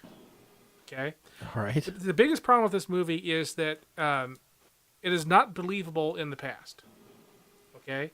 This guy was always a buffoon. So the footage they show of the original Mindhorn show, it just doesn't work. Okay? What if they had shot this with a different actor, an actor who actually was in one of those 80s era shows like this? I can't even imagine it being a good movie. It was so bad. Imagine this movie starring David Hasselhoff. Everything. I mean, there's a lot of changes they would have had to make because Hasselhoff was there, but this could have at least gotten up to meh.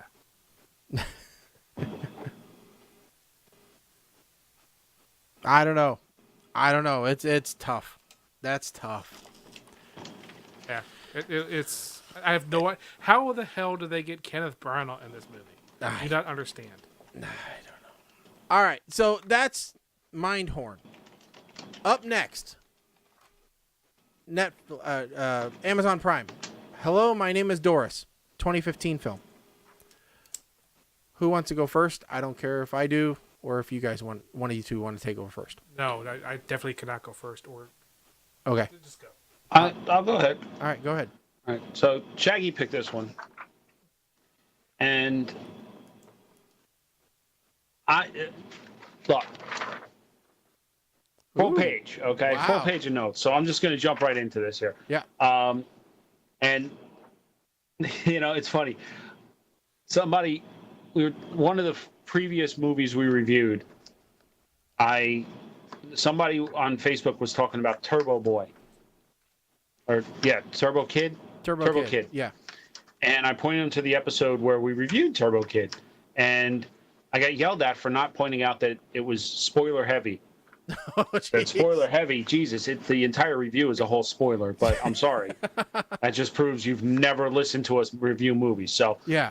let's just get this out of the way. Spoiler alert. Yes. Okay. All right. So, nothing like family getting on someone's case at a wake. That is so sad, but so true. If they tried to replace my chair at work with a big bouncy ball, I would beat the ever-loving hell out of someone. I would kick them so hard, Google Maps wouldn't be able to locate them. Then I'd kick that ball right along with them.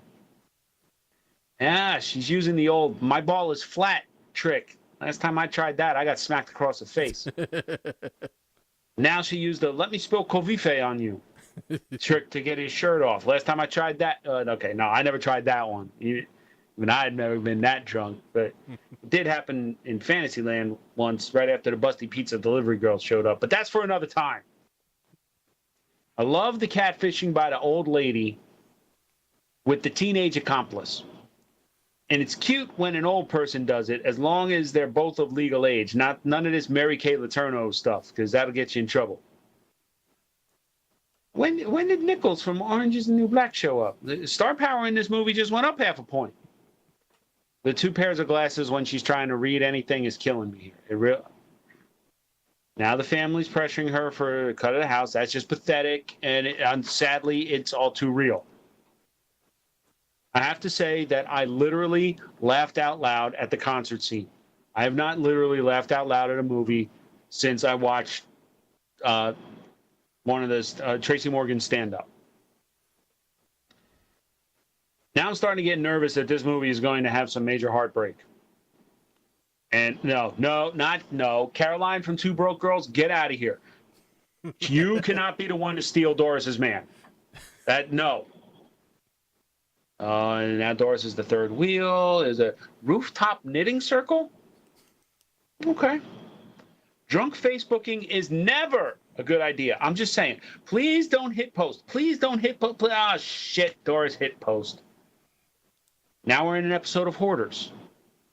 I've watched enough to know that the 3 piles thing never works. Give it 5 minutes before Doris loses her... and where's the 1-800-GOT-JUNK guys to help her clear everything out? Because there's always 1-800-GOT-JUNK. And there's always one relative that pushes too... This seriously was an episode of Hoarders. There's always one relative that pushes too hard and then the other one tries to be civil, but is actually the root cause of all the issues. See, this is why when Caroline shows up at the office and cause a scene. This is why I'm glad I work in a location that has secure access. Bitches can't just show up and cause a scene. Explain to me why the pocket on his sweater is sideways. What's the point of having a pocket then? Now John's going to try and hook Doris up with his uncle. This is not going to go well. Doris is not a good drunk. It just dawned on me that this is the closest thing to a real movie we have ever reviewed since Sharknado 4. There's the heartbreak. Shut up. I'm not crying. You're crying. Shut up. Decluttering always works better with friends, not the family that's pushing you to do it. Puke to Schnikes. This gets a Schnikes. It was easily and by far the best movie that we have ever reviewed. I know it's kind of campy and cheesy at points, but the storyline was one that could actually happen. It's got just the right amount of funny, real, sad, and crazy. And I'm almost scared to say this, but if you like any of the Nicholas Sparks movies, you're going to love this one. All right. Shaggy? I'll do mine next. This movie came to the front of the line after listening to my wife complain that we never pick movies for review that she could watch. So in an effort to find something that the gals could enjoy, enter Sally Fields in her newest film, Hello, My Name is Doris. Hot on the heels of The Amazing Spider-Man 2, Fields plays the quirky Doris, an aging woman who is alone now that her mother has died, leaving her in her childhood home filled with their collectibles. Soon after the funeral scene, we see Doris run into a new hot young hunk at her office, and a budding infatuation is started. Max Greenfield plays John, the young object of Doris's affection. Doris, being a romance novel fan, has several daydream sequences reminiscent of Walter Mitty, full of steamy action resulting in funny scenes when others see her tune out of reality. We then meet Doris's best friend and confidant, Rose, played by Tyne Daly, whose granddaughter instructs Doris in the new ways of digital stalking. We then get a great example of how a true stalker would research their prey and become entrenched in everything they do. We get entertained by the hilarious juxtaposition of this elderly woman into the young hipster lifestyle of electronic music, healing sage ceremonies, and much more. During this one-sided love exploration, we also learn that Doris is a hoarder who has issues with her brother's lack of involvement previously with their mother. This is made evident even more so after Doris learns that her would-be hunk already has a gal pal and she's not it. This revelation results in a drunken night of Facebook followed by a terrible next morning confrontation with her brother. Mixed into this interpersonal turmoil is the sister-in-law with zero compassion and a doctor who, from what it appears, actually cares, which is a nice change from what I've seen in most movies. Jump forward to Roz and Doris then having a falling out because while Roz was initially supportive, her outlook on the relationship turns sour when Doris decides to skip their Thanksgiving dinner to go to John's instead. This results in an epic screaming match where we learn about the expectations of duck sauce. While at the Thanksgiving dinner, Doris then confronts John about her feelings. We get a rebuff and a dose of humiliation and true sadness for Doris. This scene, I believe, is one of Fields' best performances. Your heart really goes out to this woman who you know had her heart set on this man, and all her hopes and dreams were crushed in mere moments. You then see the strength of a friendship when Roz comes to her aid to comfort her during her hour of need, and you see these ladies have been through hell together and will always be there for each other.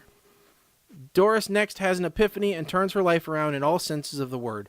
Cleaning house and cleaning her spirit, she starts a new life, and you can see in her face that she knows that her old life was never good for her, and to truly live, she needs to make changes. It's only at the end of the movie where we see her start to get this confidence that she was striving for the whole movie.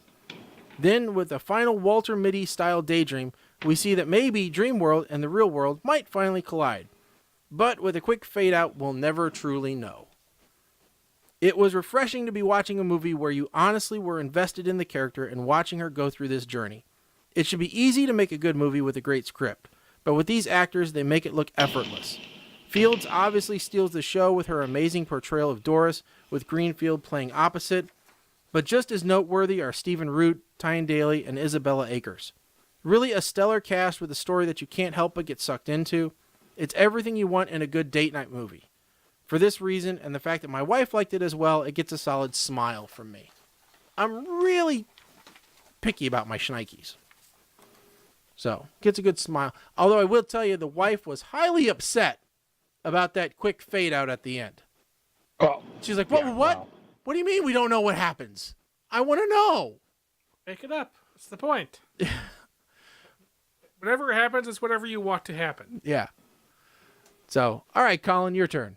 Okay, so this is the first real movie that we've seen. Just a little background.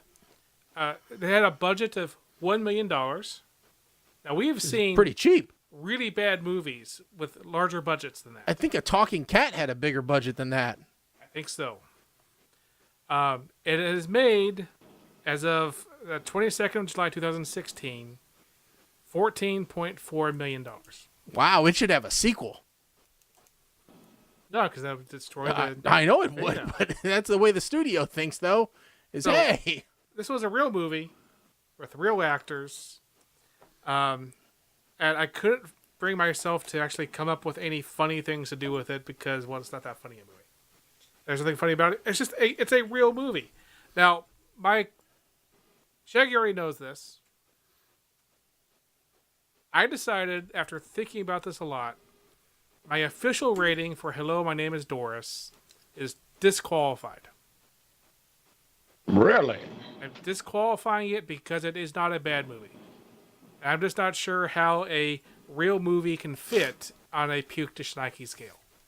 You know, I look at it as a scale of bad movies, and Schnikey's is a bad movie that I loved. And this is just a movie. I mean, I might as well try to put the Star last- Wars on the puke to schnikey scale. What's the point? No, that's fair enough. But, And that's fair. I think the only reason we really went through this, well, for me personally, I didn't expect this movie to be as good as it was. Well, no, 83% on the Rotten Tomatoes. and really, it was one of those. Hey, you might like. Yeah. I didn't Right. see this movie any other way other than Amazon recommended. I think it was an interesting thing having a good movie on for once. Oh, it was such a nice, And- refreshing change. and- Well, that's just it. We've had so many absolutely terrible movies Yes. that made us want to gouge our eyes out with pencils, not even lead pencils, mechanical pencils, For the that women we in my owed family, ourselves this. Yeah. This is right up for them. I mean, the director of this actually directed one of the episodes of Grace and Frankie, which is another huge show And liked by my... yeah, and Mama Gail pointed out that Doris is on the Kindle to watch on the flight to the UK. Yep. So, And this one also came through here. Would like to know, welcome suggestions on what other movies to load to watch on long flights. oh, we I can don't tell you think movies. we are the to- ones. we, Yeah, we can tell you what movies to make it seem like a longer flight. Yeah, Where we you are, go, we oh, are good not. Lord, isn't this movie over yet? We are not ones to. Now, with that said, do they have to be movies Well, that are available only on Amazon? yeah, they'd have to be either Amazon Yes. download or Netflix download, I would think. Okay, I wasn't sure. Although now Plex can do download too. Yes. That actually has been able to download for a long time. Yeah, so So I wasn't sure if it was just suggestions on movies that you may or may not have seen. I'll tell you a movie that she probably won't watch again because it made her sick. Is I took one of our other new toys, which is a little Gear 360 camera. That's not one of our new toys. That's your new toy. One of my new toys, which is amazingly small. I didn't figure it would be this tiny. Yeah, that is much, much smaller. And I filmed an episode of On the Road Again with Shaggy, and according to Mama Blair, it made her car sick. Watching a video on YouTube made her car sick. Oh, she drives. So, yeah. She always drives. If she doesn't drive, she's car sick. So watching somebody else drive was probably just as bad. Yeah, well, especially when you could turn it around and see everywhere. It So- wasn't like normal where it was just pointed at me. The reason I asked that question was one of the things that was on our list is a movie that I loved, and I asked if you guys had seen it. I didn't know if you have or not. It was a movie called Snowpiercer. Yes. In fact, have you heard they're making a series? Yes, that was one of the articles that I put up, that TNT is making a pilot, and Jennifer Connelly has signed on to be in the pilot for a series based on Snowpiercer. And my thought was, I don't understand how this could be a a full-on TV series. If you've seen the movie, you'll understand what I'm talking about. I could see it being like a mini event.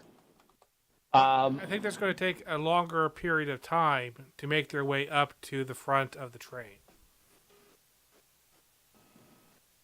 I just don't. To me, that Well, you change the plot. I mean, you change what's going to be in the engine from the movie, but the basic idea of this train, and you're going from the back of the train to the front of the train and meeting different people as you go. I can see it. If you take the basic idea and not the exact plot. yeah. I mean, as the train being the only speck of known humanity on Earth, okay. But to me, it's more of a kind of ascension type miniseries event. Yep. Not a full-blown TV series. I just have this bad feeling it's gonna get canceled after like 4 episodes, and they're gonna just outlet the rest of them online. And I just want to talk about one other thing here. Do either of you guys watch the show 12 Monkeys on Sci-Fi? No. No. It's one of those things I've always meant to get to, but I haven't. All right, so it's based on the movie, obviously, but it's kind of been canceled. They're doing one more season to wrap up, but the last season that they just released, instead of doing a weekly, they did a weekend event where they did 4 episodes Friday night, 4 episodes Saturday night, and then 3 episodes Sunday night. All in the same weekend, all the same series, wrapped up, done, nice little bow. And now they're going to have the final, I guess, half season to actually wrap up the story. But I was a little surprised that Network seems to be jumping on the whole bingeability bandwagon here. Well, I think it's I think it kind of is the way that everyone is really going. I mean, although there was an article out that says, is binge watching bad for you? No. And I think overall it was agreed that it was. Yeah, and kudos to Netflix, because now not only do they start the next episode for you automatically in like Orange and New Black, but then they also put a button up there that you can skip the intro. Yeah, they're Nice. they're trialing that. That's not available necessarily to everybody or on every show, but on select shows and select customers. And because it was on for a while last month, then it was off, then it was back on, then it was off. So I think it really kind of depends what you're watching and everything. Yeah, it kind of depends on the show. Like, I think Because like I could do it with some of the Futurama ones, and then I know I could do it with the Iron Fist. It let me do it on Iron Fist, but it wouldn't let me do it on other ones. Let me do it with House of Cards, and let me do it with Orange is the New Black. See, I disagree. Which- See, I would disagree with House of Cards because I've always found that opening music and those scenes really help get me in the zone for House of Cards. And even if I'm watching it, episode after episode after episode, it kind of resets. I don't know. I think I'd still watch that one. I like theme songs. So. Yeah. Robot Overload. Lords. That looks. Oh yeah, that was on the list at one point. That's part of a trilogy. But yeah. Okay, so I mean that pretty much handles it for this week. Yep. Yeah, we just need to figure out what to watch for next time. So you've been listening to PTR Radio here on the fabulous interweb. We want to thank you for tuning in. Don't forget, subscribe to the podcast. Get the feed automatically delivered to your phone. Just visit ptrradio.com for the link on how to subscribe to that. Also, if you would, do us a favor, review us, rate us on iTunes, Stitcher, the Google Play Store, wherever you get us. That really helps boost us up in the rankings and lets other people find us. So not only by you spreading the word, but hopefully by finding us then in other directories, we can get a larger audience. We always want to get as big of an audience as possible. It's only through you guys listening, watching the show, and telling everybody about it that can happen. As always, PTRradio.com is the source for everything. Facebook, Twitter, PTR Radio, Instagram, PTR Radio. You notice the theme here. It's PTR Radio. As also, don't forget, you can call, leave a message on our listener line, 877-787-8822. If we don't get to you when we're on live, we'll always play it on the next show. So you can always leave a message for us, and we'll get back to you. With that said, our next show is going to be on the 26th right now. Tentatively scheduled for the 26th. So we will, barring any changes in schedule, we will see you then. 7 p.m. Eastern, as always. So anybody else got anything else? Special appearances coming up anytime soon? I'll be at the New Beginnings Animal Rescue's 6th annual golf outing tomorrow. 94 degrees. That's right. Don't forget, bring your autograph book. Have Mike sign it for you. Yeah. So, all right. With that said, folks, we're out of here. Stick a fork in us because we are done. Later.